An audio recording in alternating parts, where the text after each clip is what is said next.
The darkness of space held no mercy for the dying world. Below, Admiral Vextar stood on the bridge of his massive warship and watched another planet burn.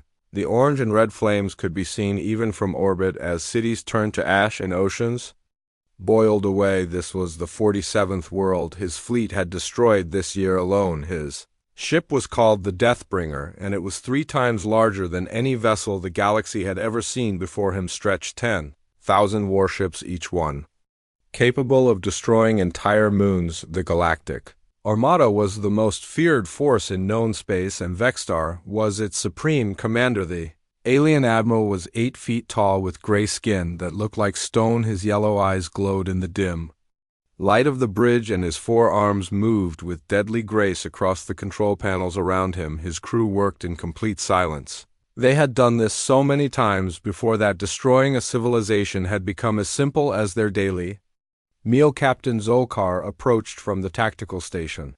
His scales clicked against the metal floor as he walked like all members of their species. He was built for war with sharp claws and teeth designed for tearing flesh apart, sir, he said in their harsh language. The Zilonian homeworld is completely destroyed. All major cities are gone. The population has been reduced to 0. We estimate total extinction in 6 hours. Vextar nodded slowly. Another species wiped from existence. Another victory to add to their endless count. The Zilonians had been a peaceful race of farmers and artists. They had tried to surrender the moment his fleet appeared in their system, but the Galactic Armada did not take prisoners. They only took planets. How long since our last resistance? He asked. Captain Zolkar checked his records. Approximately 87 standard years, sir. The last species to actually fight back was destroyed in the Keller system. They managed to damage 3 of our scouts before we eliminated them. Vextar smiled, showing rows of sharp teeth. 87 years without a real battle. The galaxy had learned to fear them so completely that most worlds surrendered before they even arrived. Some species killed themselves rather than face the Armada. Others simply waited today. The bridge was filled with screens showing the burning planet below. Massive explosions lit up the night side as their weapons continued their work of destruction. Soon there would be nothing left but a dead rock floating in space. Then they would move on to the next system, sir, came a voice from the sensor station. Vextar turned to see Lieutenant Nextar, one of his youngest officers. The alien looked nervous, which was unusual. Their species did not normally show fear. What is it, Lieutenant? We are detecting a single vessel approaching from the outer rim of this system. It appears to be heading directly toward our fleet. Vextar felt his 4 hearts skip a beat. A single ship approaching. Then this had not happened in over a century. Most species were smart enough to run when they saw the Armada. Only fools or the insane would fly toward certain death size and classification, he demanded. The lieutenant checked his readings again. The ship is approximately 2 kilometers in length, sir, much smaller than our dreadnoughts, but larger than most species built for single vessels. We cannot identify the design or technology. This was even more interesting. Vextar had conquered species across half the galaxy, and his computers held data on every known ship design. If their sensors could not identify this vessel, then it belonged to a species they had never encountered before. Show me, he ordered. The main screen changed to show the approaching ship. It was strange looking, with smooth gray metal and blue lights along its sides.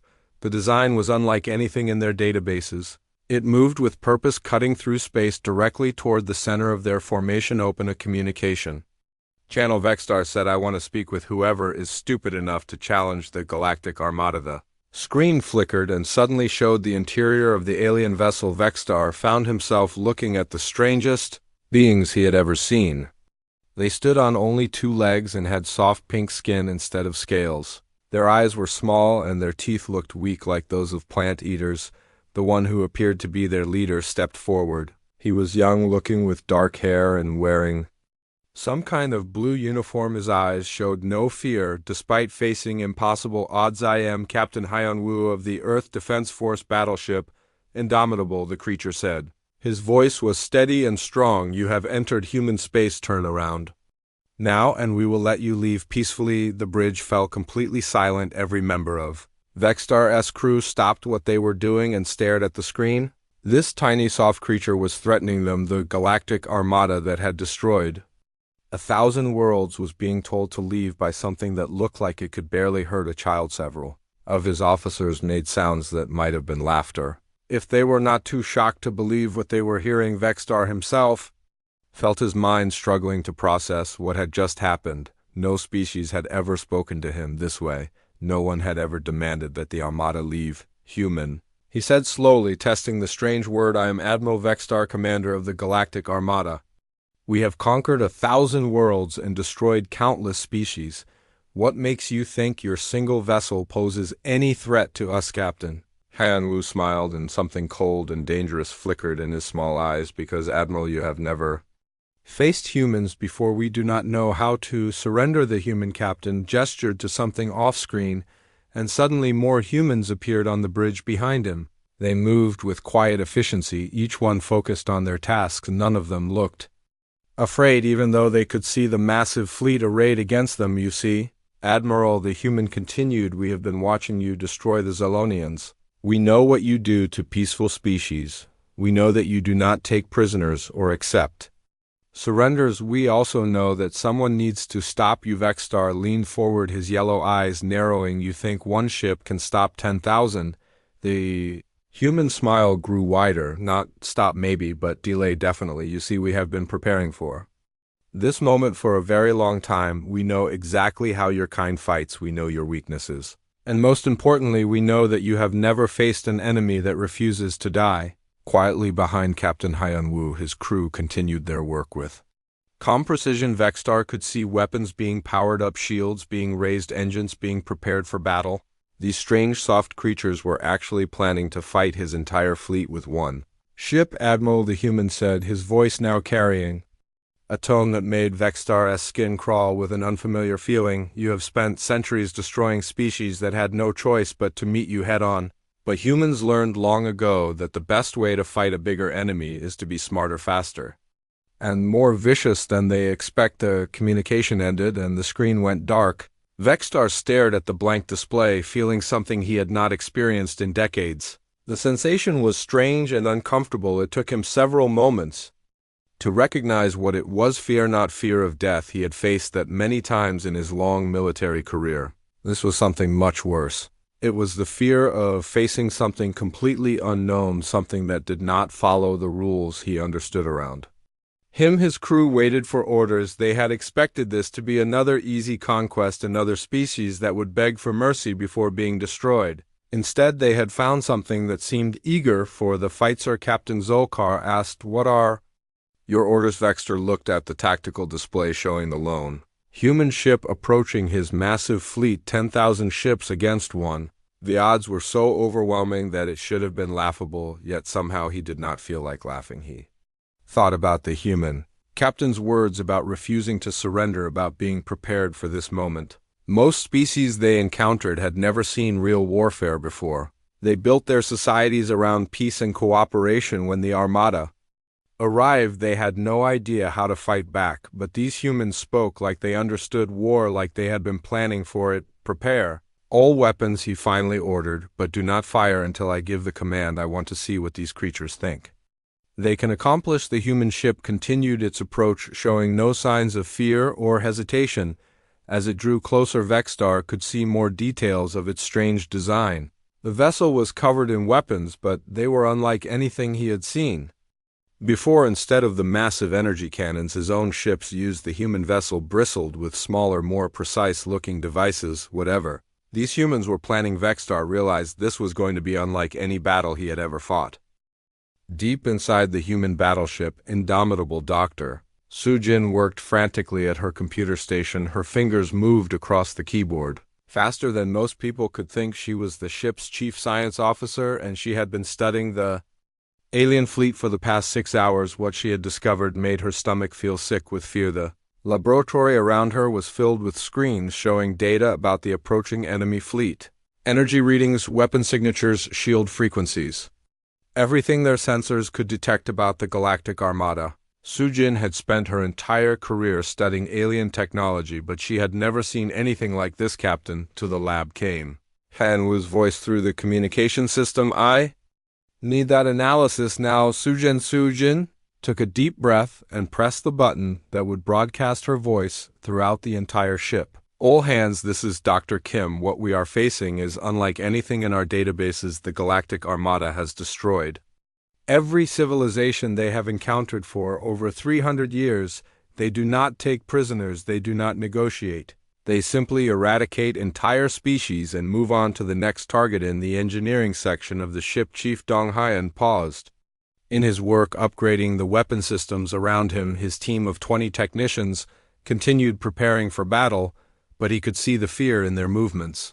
They all knew the numbers 10,000 alien warships against one human vessel. It should have been completely hopeless, but Dong Hyan had served with Captain Hyan Wu for 8 years. He had seen what humans could accomplish when they were desperate. He had seen what this particular crew could do when they were protecting something they loved. More importantly, he had seen what happened when humans were angry. Sir, came a voice from across the engineering bay. Dong Hyan turned to see Lieutenant Biora, one of their youngest crew members. She was barely 23 years old, but already one of their best reactor specialists. She looked up from her computer screen with excitement in her eyes.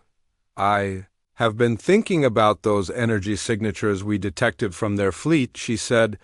What about them? Dong Hyan asked as he walked over to her station. They are incredibly powerful, but they seem to rely on brute force rather than intelligence. Look at these readings. She gestured to her screen, which showed complex energy patterns flowing through the alien ships. Their weapons systems are like giant hammers, very destructive, yes, but not very smart. They have probably never needed to develop clever tactics because overwhelming numbers and firepower have always been enough. Dong Hyan nodded slowly as he understood what she meant, but humans learn to fight differently. We have been fighting each other for thousands of years. We know how to be clever when we are outgunned. Back on the bridge, Captain Hyan Wu studied the tactical display that showed the approaching armada.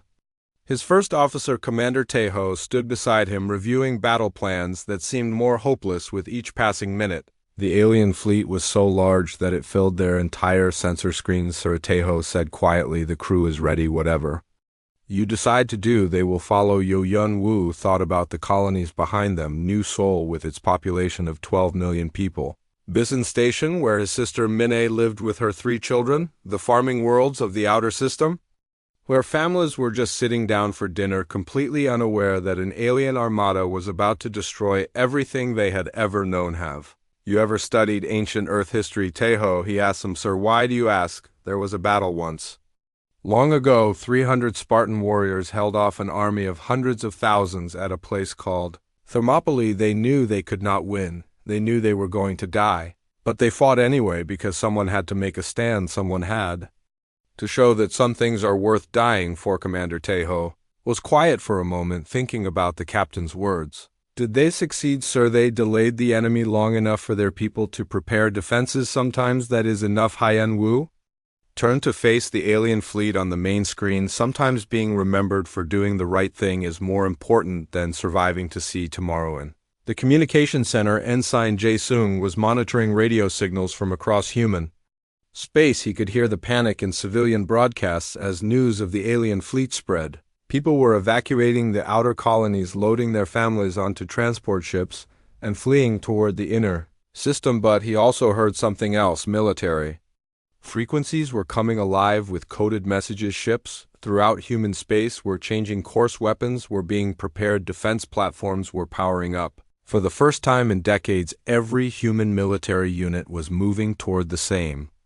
objective. Sir, he called to the bridge, we are receiving confirmation signals from all defense units. Fleet Command has authorized Protocol 7. Captain Hyan Wu smiled grimly. Protocol 7 was something they had hoped never to use. It was their most desperate battle plan, designed for the day when humanity faced complete extinction. The plan assumed that conventional warfare would be useless and that only the most extreme measures could save their species. Excellent, he replied. Transmit our tactical analysis to all units. Make sure everyone knows what we have learned about enemy capabilities. Dr. Soo-jin appeared on the bridge carrying a data tablet filled with her research. Captain, I have completed my analysis of their fleet composition.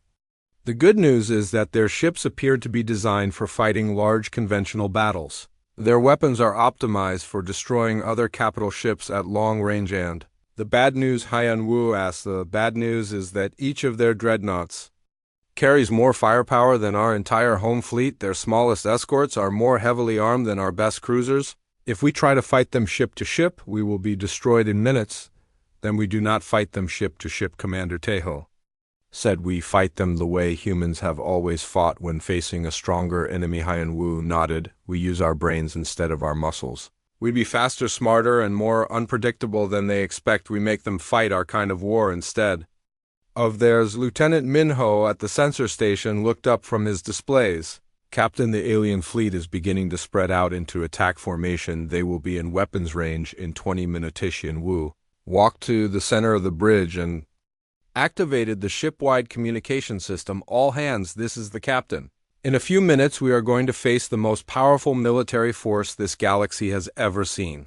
They have destroyed countless worlds and eliminated entire species. They believe they are unstoppable. He paused, looking around at his crew members who were listening from their stations throughout the ship. But they have never fought humans before. They do not know that we refuse to give up. They do not know that we will sacrifice everything to protect the people we love. They do not know that humans become most dangerous when we have nothing left to lose. The captain's voice grew stronger, filling every corridor and compartment of the massive warship. Today we are going to teach them something new. We are going to show them that some enemies cannot be conquered by strength alone.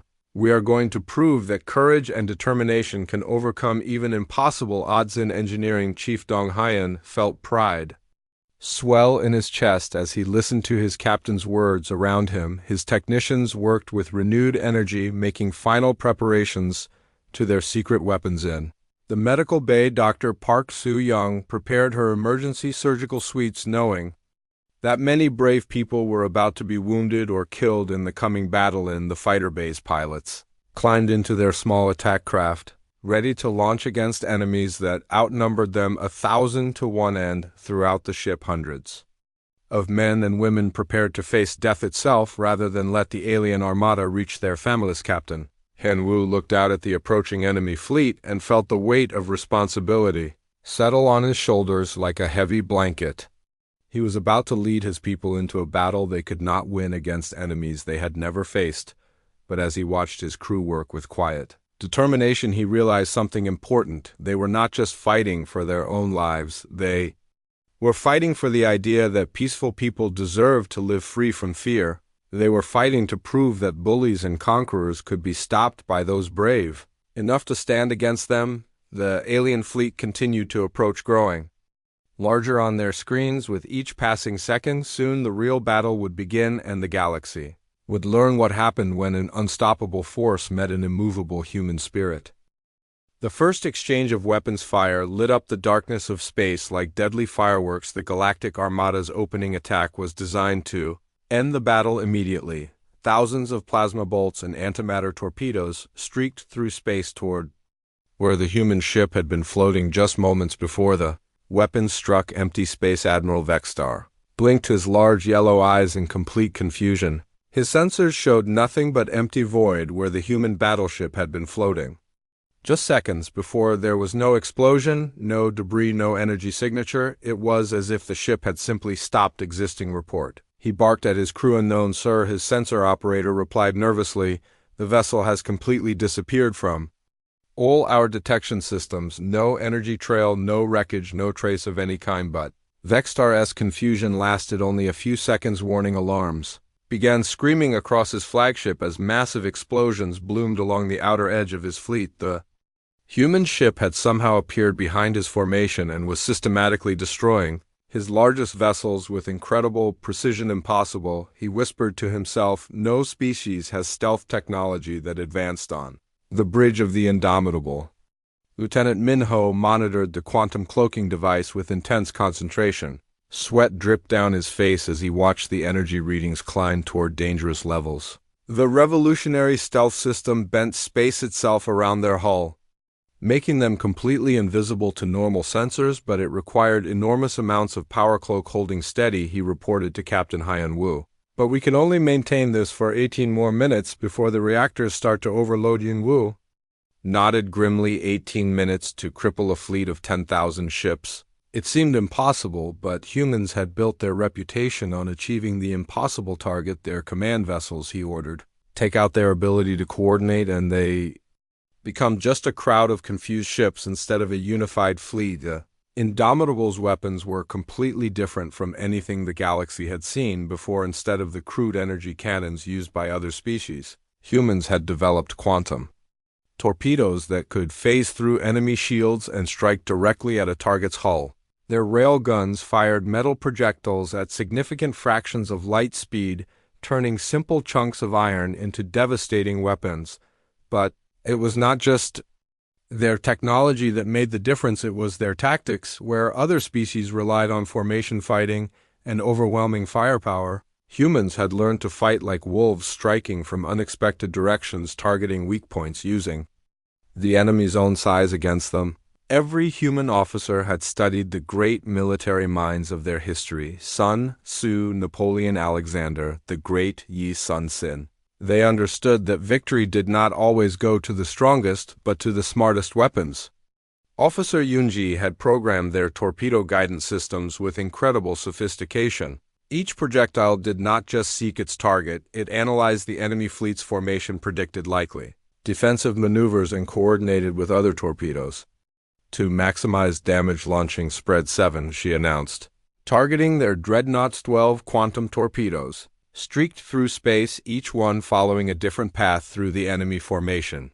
The aliens tried to intercept them with defensive fire, but the weapons seemed to dance around their attacks, weaving between ships with impossible grace. When the torpedoes struck, the effect was devastating. 3 massive alien dreadnoughts simply broke apart, their command structures severed, and their hulls split open like broken eggs. Thousands of smaller alien ships suddenly found themselves without orders, confused and vulnerable. Admiral Vextar watched his fleet dying around him and felt something he had never experienced in his long military career. It was not fear of death. He had faced that many times. This was something far worse. It was the terror of facing something completely outside his understanding. His species had conquered the galaxy through superior numbers and firepower. They had never needed to develop sophisticated tactics because brute force had always worked. But these humans were fighting a completely different kind of war, sir, his communications officer reported. We are receiving another transmission from the human vessel. Captain Heian-Wu's image appeared on the main screen again. Behind him, his bridge crew worked with calm efficiency, showing no signs of the stress they should be feeling while facing impossible odds. Admiral, the human said, I want you to understand something. We are not trying to destroy your entire fleet. We are giving you a demonstration.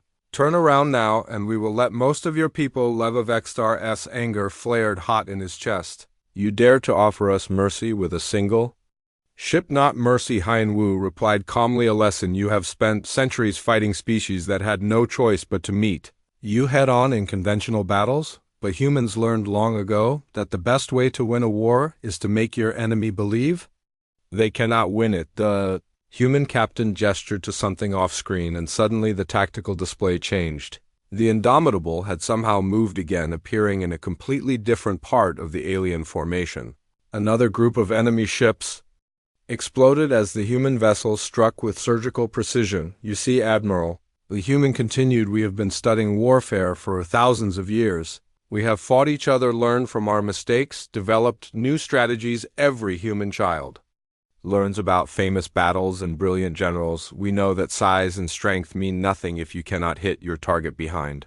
Captain Heian-Wu, one of his officers, called out something in their strange language. The human captain nodded and turned back to face Admiral Vextarian, told that you are preparing to send your elite hunter ships after us. That is good. It will make this more interesting, but I should warn you, Admiral, your hunters have never faced prey that hunts back. The communication ended, and Vextar found himself staring at empty space again. His tactical officers were shouting reports about more ships being destroyed, about the human vessel appearing and disappearing like a ghost, but he barely heard them. How was this possible? His fleet had conquered entire star systems in less time than this single human ship had been harassing them. Their sensors were the best in the galaxy. Their weapons could destroy planets. Their shields could withstand the explosion of stars. Yet Somehow, these soft-looking bipedal creatures were making them look like amateurs. Deploy the Void Hunters, he ordered finally. A worried murmur passed through his bridge crew. The Void Hunters were their most elite ships, fast, deadly vessels piloted by their finest warriors. They had been used only 3 times in the past century, and each time they had been devastatingly effective. All of them, sir, his tactical officer asked. All of them, Vexstar replied. I want that human ship found and destroyed. No matter what it costs. 200 sleek black ships detached from the main armada and spread out in a search pattern. Unlike the massive battleships, these vessels were built for speed and stealth. Their pilots were the best the galaxy had to offer. Beings who lived for the thrill of the hunt. And the indomitable sensor specialist. Hi, one detected the change in enemy formation immediately, Captain. They are deploying what appears to be their elite unit's fast attack craft, spreading out in a search. Grid pattern. Captain Heian Wu studied the tactical display. The alien hunters were good. Their search pattern was almost perfect, systematically sweeping space for any trace of his ship. Within minutes, they would locate the Indomitable, despite its advanced cloaking time. For Phase 2, he announced calmly. Navigation Officer Jae-sung activated a pre-programmed sequence across human space. Automated beacons began transmitting on carefully chosen frequencies to anyone monitoring. They appeared to be standard navigation signals, but to trained human eyes, they told a very different story. Light years away, Captain Su Young received the coded message aboard her destroyer Relentless. She had been waiting in the shadow of a gas giant with 11 other human warships, the entire remaining fleet of Earth's Defense Forces. Signal confirmed, she announced to her crew. The Indomitable has engaged the enemy. All ships begin approach vectors. Remember, we get exactly 1 chance at this. The human fleet began to move their courses, carefully calculated to arrive at the battle zone from 12 different directions. They would remain cloaked until the last possible moment, when they would strike simultaneously at the alien armada's most vulnerable points. But Admiral Vexstar was not a fool. As his Void Hunters closed in on the Indomitable's position, he noticed something disturbing on his long-range sensors. Energy signatures detected at the edge of this star system, his sensor operator reported. Multiple contacts. Classification unknown. Vexstar felt his chest tighten with a familiar cold dread. More human ships. How many more? His species had built their empire on the idea that they always had superior numbers, but humans seemed to prefer deception and surprise. They were not just fighting a different kind of war. They were fighting a war his people had never learned how to fight. Admiral Vexstar's pride burned like acid in his chest. The Galactic Armada had never retreated from any battle in 300 years of conquest. He would not be the first commander to break that sacred tradition, but as he watched more of his ships fall to the invisible human vessel, he knew he needed a completely new strategy. The Void Hunters were closing in on the human ship, their search pattern tightening like a deadly net. Each of the 200 elite vessels was piloted by a warrior who had never failed in combat. They were the best his species had ever produced, and they would find this ghost ship no matter how advanced its cloaking technology. Launch all fighters, he commanded. Prepare the fleet for close combat. If these humans want to play games of hide and seek, we will fill space with so many ships they will have nowhere to hide. The response was immediate. Thousands of small fighter craft poured from the carrier. Ships like angry insects, each one was fast, deadly, and piloted by a being trained from birth for warfare. The space around the dying star system became crowded with alien vessels, all hunting for a single human ship. On the Indomitable sensor specialist Haiwan watched her displays with growing concern. Captain, the enemy has deployed approximately 8,000 fighter craft in addition to their hunter ships. They are systematically sweeping every cubic meter of space around us, Captain. Han Wu nodded calmly. He had expected this response. The aliens were doing exactly what their psychology profiles suggested they would when faced with an enemy they could not understand. They were using overwhelming numbers to compensate for their tactical disadvantages. How long until our cloak fails? He asked. Lieutenant Minho checked his engineering displays. Reactor temperatures are approaching critical levels. We have perhaps 10 minutes before we must shut down the quantum drive or risk a core explosion. 10 minutes to hold out against 8. 1,000 fighters and 200 elite hunters. It seemed impossible, but humans had faced impossible odds before and survived. Through cleverness and determination, sir, came a voice from the communications station. We are receiving a priority transmission. From Fleet Command, put it through, Hyan Wu ordered. The secondary screen lit up with the face of Admiral Park Jin-ho, an elderly man with gray hair and tired eyes who served as the supreme commander of Earth's defense forces. Behind him, the situation room buzzed with activity as officers coordinated the most desperate battle in human history. Captain, the old admiral said grimly, our long-range sensors show the alien fleet deploying for total warfare. They are not holding anything back anymore. Understood. Sir Hyan Wu replied, what is the status of our other ships? All vessels are in position and ready. The admiral's expression was grave, but Hyan Wu, I need you to understand something.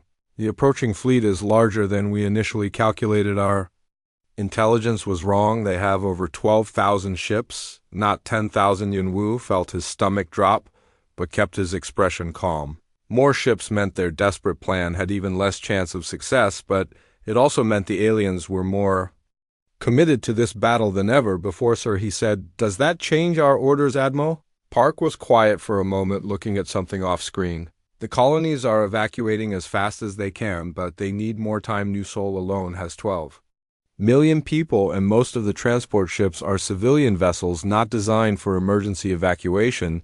Then we give them more time, Hyan Wu said simply. The old admiral nodded slowly. I am proud of you all. Remember that whatever happens here today, you are fighting for the future of humanity. Every minute you delay them is another 1,000 lives saved. The transmission ended, and Hyan Wu turned back to his crew. They had all heard the conversation, and he could see the weight of responsibility settling on their shoulders, but he also saw something else, determination mixed with a strange kind of peace. They knew they were probably going to die, but they also knew their deaths would have meaning. Sir, Lieutenant Minho called out, cloak failure. Imminent, reactor core temperature critical. Shut it down. Hyan Wu ordered all hands prepare for direct combat. We are about to get their full attention. The quantum cloak collapsed, and suddenly the Indomitable was visible to every sensor in the alien fleet. The response was immediate and overwhelming. Thousands of energy bolts converged on their position from every direction, turning the surrounding space into a storm of deadly fire. But the human ship did not try to run or hide. Instead, it accelerated directly toward the center of the alien formation, charging straight into the heart of the enemy fleet. The aliens were caught completely off guard by this suicidal maneuver. They had expected the humans to try to escape or at least fight defensively. Instead, the Indomitable was attacking with reckless abandon, diving through their formations and firing at point blank range. Chief Dong Hyan watched his engineering displays with fascination and terror as their revolutionary shield systems deflected impossible amounts of enemy fire. Human shield technology was not more powerful than the aliens, it was smarter. Instead of trying to absorb energy, their shields redirected it, turning the enemy's own weapons against them. Shield generators holding, he reported, but we cannot maintain this for more than 5 minutes at current power levels. We do not need 5 minutes, Captain Hyan Wu replied grimly. Just long enough for our friends to arrive. At that exact moment, 11 other human ships dropped their cloaking devices simultaneously and opened fire from 12 different directions. The alien fleet suddenly found themselves under attack from every angle, with enemy vessels appearing where none had been detected just seconds before. Captain Su Young's destroyer Relentless carved through a formation of alien cruisers like a blade through paper. Her weapons officer, Lieutenant Chang Min, targeted their power cores with surgical precision, causing cascading system failures that disabled entire squadrons without destroying them completely. Remember, she broadcast to her crew, we are not here to commit genocide. We are here to teach them that humans are not prey. But the lesson was being delivered with devastating effectiveness. Each human ship fought with a combination of advanced technology and tactical brilliance that the aliens had never encountered. The humans coordinated their attacks with perfect timing, struck at weak points with deadly accuracy, and used the enemy's own numbers against them. Admiral Vexstar watched his carefully organized fleet dissolve into chaos as human vessels appeared and disappeared like phantoms. Each enemy ship seemed to be exactly where his forces were most vulnerable, attacking from blind spots and retreating before his weapons could respond, sir. His tactical officer reported analysis of their attack patterns shows they are deliberately targeting our command and control systems rather than going for maximum casualties. They could have destroyed twice as many ships, but they are choosing to disable rather than kill. This observation hit Vexstar like a physical blow. In 3 centuries of conquest, the Galactic Armada had never shown such restraint. They destroyed everything in their path completely and permanently, but these humans seem to be operating under completely different rules of warfare. They were trying to win the battle without unnecessary killing. It was a concept so foreign to his military mind that he struggled to understand it. His species had built their reputation on total destruction, on making examples that would terrify other potential enemies into submission, but humans apparently believed they could achieve victory through precision rather than brutality. The realization filled him with a cold fear he had never felt before. If humans could defeat them without resorting to genocide, what did that say about his own people's methods? Had they been using excessive force all along simply because they lacked the skill to do otherwise? Sir, came another report. We are detecting massive energy buildup from the human vessels. They appear to be preparing some kind of coordinated strike on every human ship. Crews were implementing their final desperate gambit. It was a strategy they had hoped never to use, one that would likely cost them everything but might just save their worlds from destruction. All ships, this is Captain Hyan-Woo. Prepare for final attack protocol. Target the alien command ship. We end this now. The battle had become something neither side had expected. Admiral Vexstar watched his perfectly organized armada dissolve into complete chaos as human ships struck from impossible angles with devastating precision. They fought nothing like any species he had ever encountered. Instead of meeting his fleet in honorable formation combat, they attacked like a pack of wild animals.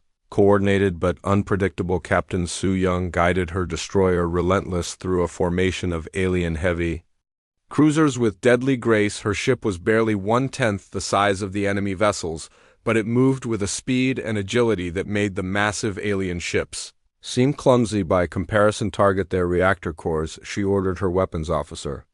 Lieutenant Changmin, disable, do not destroy. We want them to remember this lesson, not die from it. The precision strikes that followed were surgical in their accuracy.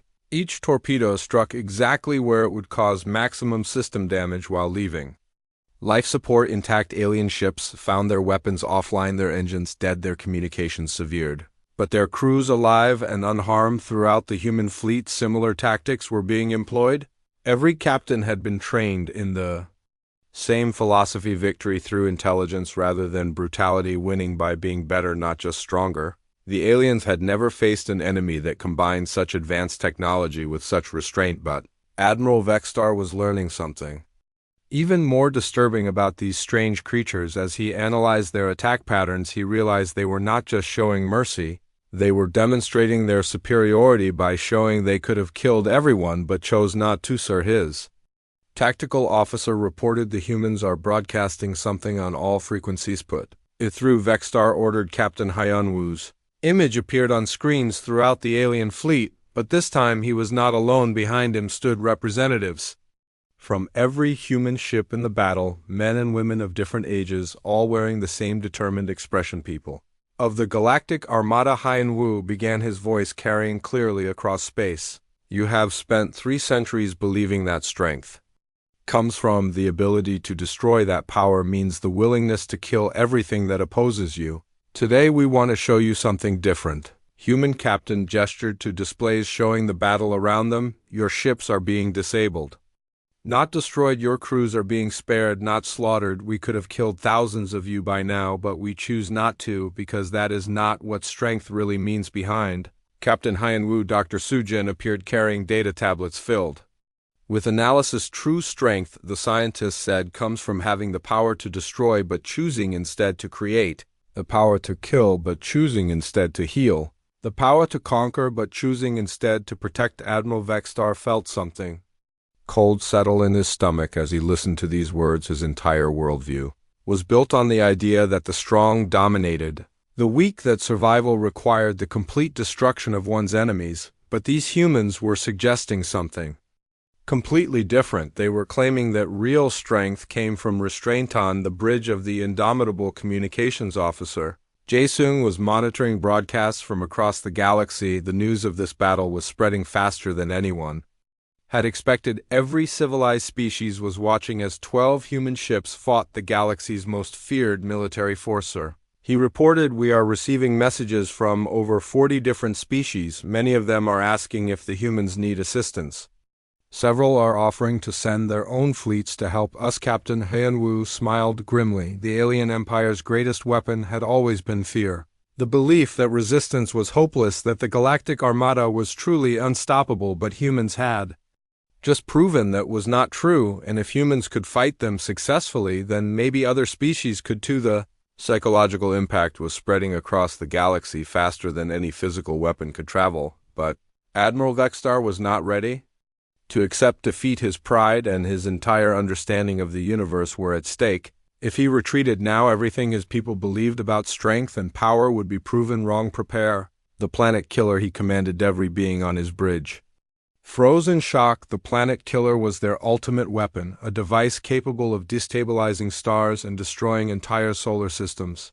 It had been used only 3 times in their history, each time to send a message about the price of resistance. "Sir," his weapons officer asked carefully, "are you certain target designation?" "The 3rd planet in their home system," Vextar replied coldly.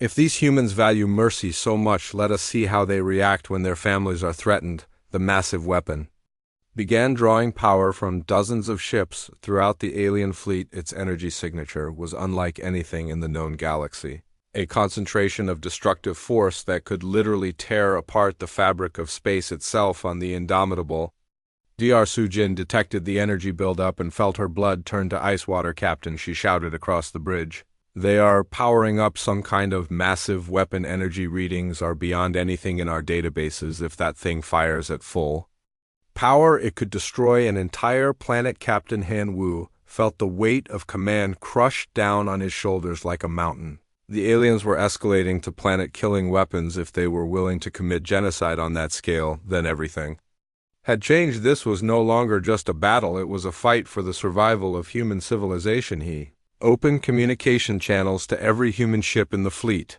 "All vessels, this is Hyun-woo. The enemy is preparing to target our colonies with a super weapon. We cannot allow that to happen. Prepare for final attack protocol." Throughout the human fleet, crews began implementing their most desperate battle plan. It was a strategy they had prayed they would never need to use, one that would almost certainly result in the destruction of their entire fleet, but might just save their worlds. The plan was simple and terrible. Every human ship would accelerate to maximum velocity and ram directly into the alien super weapon. They would turn themselves into guided missiles aimed at the heart of the enemy's ultimate threat. It was a tactic that required every single person to choose certain death over possible defeat. Captain Soo-young stood on the bridge of her destroyer, relentless as alarms wailed around them, warning of imminent reactor overload. Her crew worked with desperate efficiency to squeeze every bit of speed from their engines, knowing they had only minutes left to live. "It has been an honor serving with you all," she announced to her crew. Her weapons officer Chang-min nodded grimly and began arming every explosive device on the ship. The Relentless was the first to reach the alien formation, striking the planet killer's support structure at nearly 10% of light speed. The impact released more energy than 1,000 nuclear bombs and could be seen from planets light years away, but it was not enough to stop the super weapon completely. The second ship to impact was the cruiser Defiant, followed by the frigate Guardian. One by one, human vessels crashed into the alien weapon system with the force of small stars. Each impact weakened the massive device's structure, but the planet killer continued charging toward full power. Admiral Vextar watched in complete horror as human ships destroyed themselves to protect their families. He had seen many species fight desperately when cornered, but this was something entirely beyond his understanding. These soft-looking creatures were choosing death over surrender, choosing sacrifice over survival. They were not just fighting for their lives, they were fighting for something larger than themselves. The final impact came from the Indomitable itself. As the last human ship in the fleet, Captain Hyun-woo could have tried to escape. His vessel was the fastest and most advanced, but instead he aimed his battleship directly at the planet killer's energy core DR. Sujin, are you recording everything he asked his science officer? Yes, sir. Full sensor logs, tactical analysis. Everything we have learned about their technology and weaknesses, good, transmit it all to Earth Command. If we do not survive this, maybe our deaths can help the next fleet fight more effectively. What followed would be remembered across the galaxy. For centuries, the indomitable sacrifice created a space-time anomaly that lasted only microseconds but was powerful enough to tear apart the alien. Super Weapon completely Admiral Vexstar stared at the twisted wreckage of his ultimate weapon and felt something break inside his mind. These humans had just destroyed their entire fleet to protect people they might never see again. They had chosen certain death over uncertain defeat. In 3 centuries of conquest, he had never encountered anything like their determination. The twisted wreckage of the planet killer drifted silently through space, surrounded by the debris of 12 human warships. Admiral Vexstar stood on his bridge, staring at the destruction with eyes that could not quite process what had just happened. His ultimate weapon lay in ruins, destroyed by enemies who had chosen death over defeat. Around him, his bridge crew worked in complete silence, processing damage reports and casualty lists. The numbers were staggering. Nearly 2,000 alien ships had been destroyed or disabled by just 12 human vessels. The most feared military force in the galaxy had been crippled by what should have been an insignificant skirmish, but the physical losses were nothing compared to the psychological impact. Every being in his fleet had witnessed something that challenged everything they believed about strength and power. They had seen an enemy choose to die fighting rather than live in submission. Sir, his communications officer reported quietly. We are receiving a transmission from the human homeworld. Admiral Vexstar hesitated for a moment, then nodded. Put it through. The main screen flickered to life, showing an elderly human male in what appeared to be a military command center behind him. Other humans worked calmly at their stations, showing no signs of panic or fear despite having just lost their entire space fleet. I am Admiral Park Jin-ho of the Earth Defense Force, the old human announced. You have just witnessed something very important, Admiral Vexstar. You have seen what happens when you threaten human families. Our people in space knew they were going to die, but they chose to die fighting rather than let you harm our children. Vexstar found his voice with great difficulty. Your fleet is destroyed. You have no defenses left against us. Admiral Park smiled sadly, and something in that expression made Vexstar's chest tighten with an unfamiliar emotion. Do you really think that was our only fleet, Admiral? Let me explain. Something about humans. We have been preparing for this day since we first looked up at the stars and wondered if we were alone. The old human leaned forward, and his eyes held both compassion and absolute determination. Every human world, every colony, every space station has been armed and ready for decades. You could destroy us all eventually, but it would take you years and you would lose thousands more ships doing it. Behind Admiral Park, other humans moved with quiet efficiency, and Vexstar realized they were not preparing for surrender. They were preparing for a longer war. More importantly, the old human continued. We have been broadcasting everything that happened here to every civilized species in this galaxy. They have all seen your planet killer weapon. They know what you are capable of, but they have also seen humans fight to the death to protect innocent lives. Admiral Park gestured to screens showing communication signals from across the galaxy. Which example do you think they will follow, Admiral? Which kind of strength do you think they will choose to embrace? Vexstar